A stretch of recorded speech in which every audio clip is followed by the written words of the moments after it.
Исәмсез балалар, бүген без сезнең белән нык мөһим булган теманы үтәбез. Россия Конституциясы турында сөйләшеп китәчәкбез.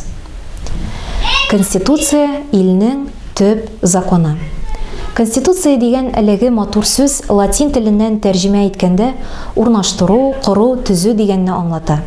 Конституция гадәттә дәүләтнең төзелешен, дәүләтнең хакимияте органнары оештыруны аңлата. Конституция төп закон. Бу ни өчен шулай? Россия Федерациясында иҗтимагый һәм дәүләти төзелешенең иң төп, иң мөһим кагыйдәләре кертелгән, аны илнең төп законы дип атыйлар. Илебезнең калган барлык законнарны һәм җәмгыять тормышындагы башка мөһим кагыйдәләре Конституциягә нигезләнеп кабул ителә. Конституция югары юридик көчкә ия.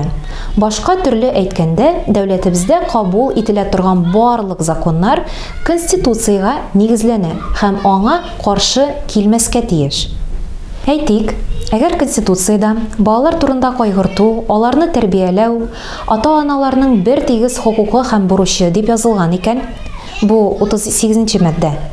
Димәк, башка бернинди законда, бернинди боерык та бу кагыйдәләрне юкка чыгара алмый.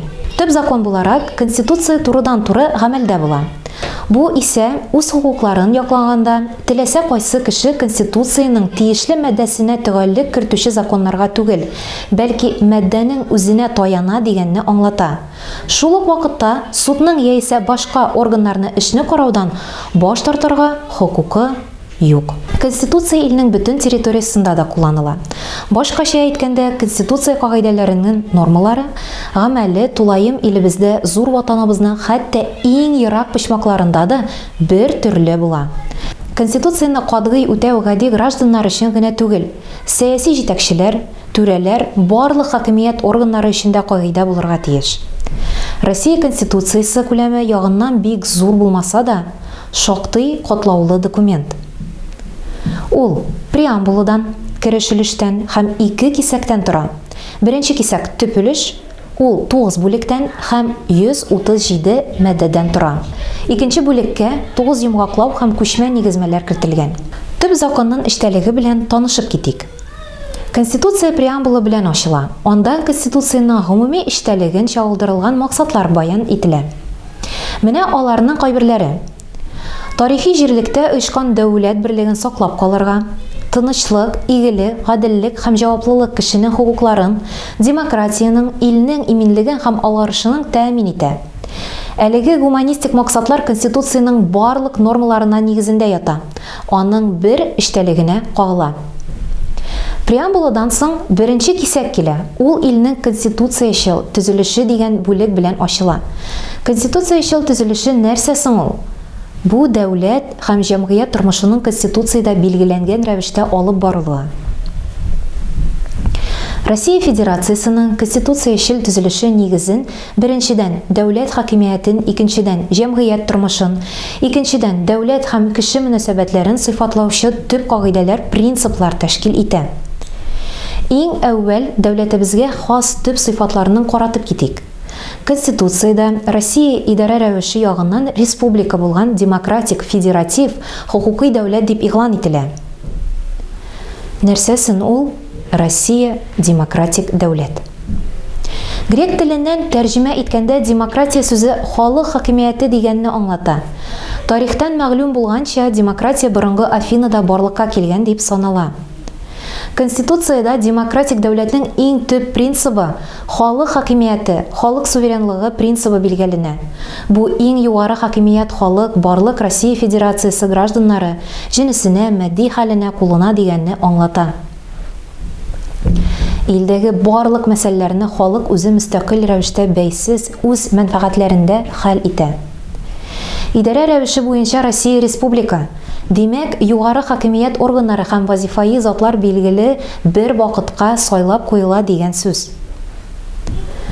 Байырлар кулында булган Новгород республикасының аермалары буяларак Россия демократик республика. Конституция нигезендә халык үз хакимиятен турында туры, шулай ук вәкилләре аша гамәлгә ашыра. Россия Федерациясының барлык гражданнары билгеле бер срокка Россия Федерациясы президентын һәм Дәүләт Думасын үз вәкилләрен сайлап куя. Аларга дәүләтнең иң мөһим мәсьәләләрен хәл итүен ышанып тапшыра. Моннан тыш гражданнар дәүләт эшләренең вәкилләре аша гына түгел, бәлки референдумнарында һәм сайлауларда турыдан-туры тавыш бирү юлы белән дә катнаша ала. Иҗтимагый тормышның Конституциядә каралган нигезләренә хуҗалык эшчәнлеге алып бару иреге, гражданнарның ирекле берләшмәләренең, шул исәптән дини берләшмәләренең дә күп төрлеге һәм тигезлеге каралган. Шул ук вакытта безнең илдән дин дәүләттән аерылган. Димәк, без дөньяви дәүләттә яшибез дигән сүз. Россия дәүләте һәм кеше мөнәсәбәтләренең нигезендә нинди принциплар ята? Бу сорауга җавапны Конституциянең кешенең һәм граждан хукуклары һәм ирекләре дигән икенче бүлегеннән табарга мөмкин. Дәүләт кешенең һәм гражданның хукукларын таный һәм гарантиялый. Чынлап та, хәзерге җәмгыятьтә яшәү өчен һәр кешегә су, ризык, җылылык булуы гына җитми. Аның аралашу, үз фикерләрен җиткерү, белем алу, эшләү ихтыяҗлары да бар. Кешене кеше итү өчен барлык бу мөмкинлекләр, шартлар аның яшәүгә, фикер һәм сүз ирегенә, ирекле хезмәткә, хукукларына да чагылыш таба. Дәүләтнең кеше хукукларын тануы нинди мәгънәгә ия? Эш шунда ки, ул кешене подданный дип түгел, ә үз конституциянчыл хукукларын гамәлгә ашыручы нигез хукуклы граждан дип таный. Россия Федерациясы гражданы буларак кеше барлык хукукларга ия. Шул ук вакытта Конституциянең кеше хукуклары граждан хукукларыннан аеруын син аңлагансыңдыр бәлки. Граждан хукукларына дәүләт эшләрендә катнашу белән турыдан-туры бәйли сәяси хукукларыннан кертәләр. Мәсәлән, сайлау хукугы, дәүләт хезмәтенә керү хукугы, бары тик Россия Федерациясы гражданнары гына дәүләт хакимияте органнары сайлауларда катнаша һәм сайлана ала. Бу Россия халкының суверенлыгы белән аңлатыла. Калган 4 бүлектә Россия Федерациясы президенты, Россия Федерация хөкүмәте, суд хакимияте һәм прокуратура югары дәүләт органнарының ничек оештырылуы һәм аларга нинди бурычлар йөкләнүе аңлатыла. Белгәнеңчә, дәүләт башлыгы президент. Президент халык мәнфәгатьләрендә эчке һәм тышкы сәясәт юнәлешләре өчен җавап бирә. Конституциясының барлык маддәләре үтәлүне гарантиялый. Россия Федерация хәрби көчләренең баш командующийсы булып тора. Федераль җыен законнар чыгаручы хакимият органнары булып тора. Ул югары палатадан, Федерация советыннан һәм түбән палатадан, Дәүләт думасыннан тора. Алар хәзерге замандагы ил тормышның исә тотып законнар чыгара. Кабул ителгән законнарның үтәргә кирәк. Башкарма хакимият органы булган хөкүмәтне рәис җитәкли. Хөкүмәт составына министрларга җитәкчелек итүче министрлар керә.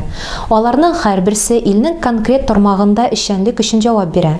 Мәсәлән, Эчке эшләр министрлыгы полицияны да кертеп дәүләт эчендә безне закон бозучылардан саклый.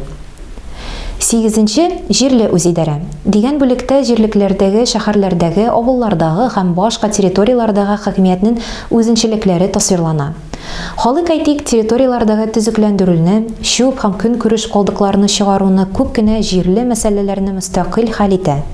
Урыннарда эш башкару өчен хакимиятнең дәүләт органнарына керми торган вәкиллекле һәм башка органнар булдырыла. Конституциянең башка бүлекләрен һәм кисәкләрен карап тикшерүне җәмгыять белемен өйрәнү барышында дәвам итербез. Россия Федерациясы Конституциясе буенча дәресебез тамам. Практика эшендә күрешербез.